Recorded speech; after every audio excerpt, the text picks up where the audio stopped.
Bismillahirrahmanirrahim. Dipersilakan Tuan Azli bin Yusuf yang berhormat Shah Alam. Assalamualaikum warahmatullahi wabarakatuh. Salam sejahtera, salam Malaysia Madani. Terima kasih Datuk Yang di-Pertua.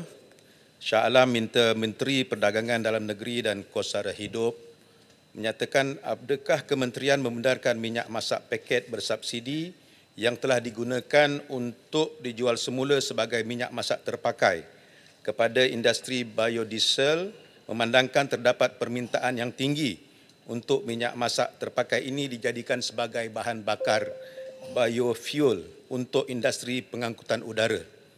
Adakah tindakan kementerian untuk memastikan tidak berlakunya ketirisan akibat manipulasi dan penggunaan yang berlebihan kerana minyak masak terpakai ini harganya adalah lebih tinggi daripada minyak masak paket bersubsidi. Terima kasih. Yang berhormat Menteri. Bismillahirrahmanirrahim. Datuk Yang Pertua, terima kasih kepada sahabat saya, Shah Alam, yang bertanyakan soalan yang saya rasa begitu penting dalam memastikan industri minyak sawit kita sama ada yang terpakai termasuk yang terpakai itu punya potensi ke arah satu lagi sumber pendapatan negara. Betul Yang Pertua, kerajaan sebenarnya sangat menggalakkan supaya minyak masak terpakai ini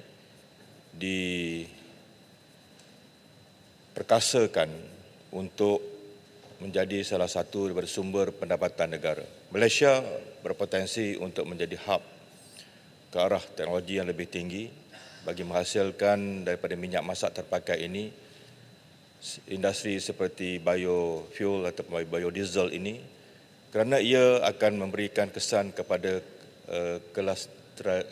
kelestarian alam sekitar.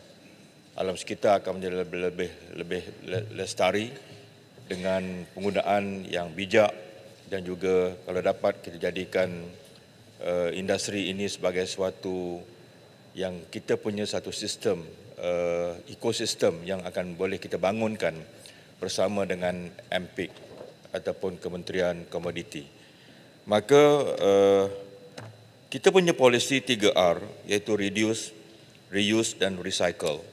Di mana dengan minyak masak bersubsidi yang telah digunakan ini, kita telah ada perbincangan di peringkat awal bersama dengan Petronas yang boleh menjadi suatu agensi kerajaan yang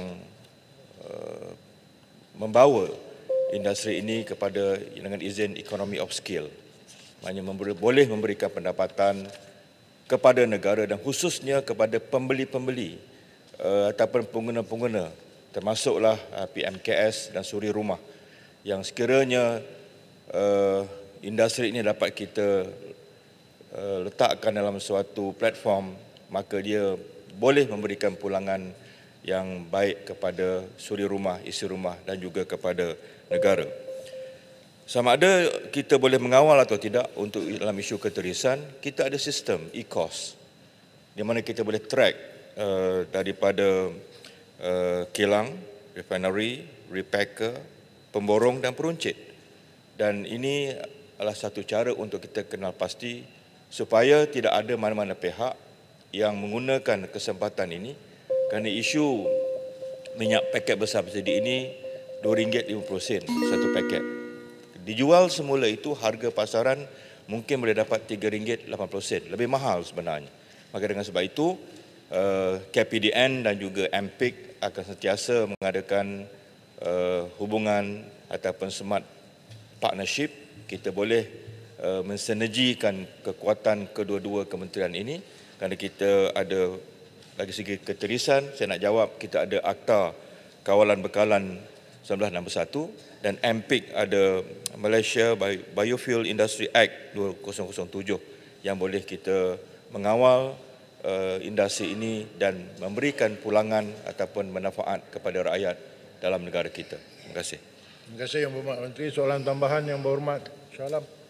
Terima kasih Yang Berhormat Menteri. Datuk Yang Pertua, Saya ingin bertanya, adakah kerajaan bercadang untuk mengatasi ketirisan dari sudut dasar di pihak kementerian dengan mengurangkan jurang antara harga minyak masak bersubsidi ini untuk polybag 1 kilogram dengan harga minyak masak yang terpakai ini. Contohnya dengan menaikkan harga sekarang ini RM2.50 sekilogram ke RM3.50 sekilogram sebagai usaha untuk nak mengurangkan ketirisan ini. Dalam masa yang sama dia juga tidak membebankan peniaga kecil dan menyuburkan persaingan di antara pengeluar mereka yang menghasilkan minyak masak terpakai ini dan juga minyak yang paket yang bersubsidi. Terima kasih. Yang Berhormat Menteri. Terima kasih Datuk Ketua dan rakan saya Shah Alam. Buat masa ini kerajaan tidak bercadang untuk menaikkan harga minyak paket bersubsidi kepada rakyat itu. Masa belum sesuai, rakyat masih lagi bergelut dalam isu kos sara hidup. Namun begitu, kerajaan telah bersedia sebenarnya, insya-Allah sehingga hujung tahun ini, suatu badan yang akan mengendalikan database kita, pengadilan data kita iaitu PADU, yang akan melengkapkan semua data-data untuk kita memberikan subsidi kepada golongan tertentu. Atau dalam istilah mudanya, kerajaan akan memulakan inisiatif ke arah memberikan subsidi bersasar kepada rakyat dalam negara kita. Kita faham kerajaan berbelanja untuk minyak paket saja dan juga RON 95 sebagai contoh dan juga barang-barang bersubsidi yang lain. Kita buat masa ini masih lagi mengekalkan subsidi ini demi rakyat. InsyaAllah bila ekonomi telah pulih, nanti kita sistemkan, kita wujudkan kembali ekosistem yang sempurna dan juga subsidi itu kita sasarkan. Saya rasa insya-Allah penjimatan dari segi belanjawan negara akan dapat dijimatkan dengan pendekatan yang lebih bijak, yang bottom line-nya buat masa ini kerajaan masih peka untuk mengambil kira tentang nasib rakyat yang berdepan dengan kos sara hidup. Terima kasih. Terima kasih Yang Berhormat Menteri.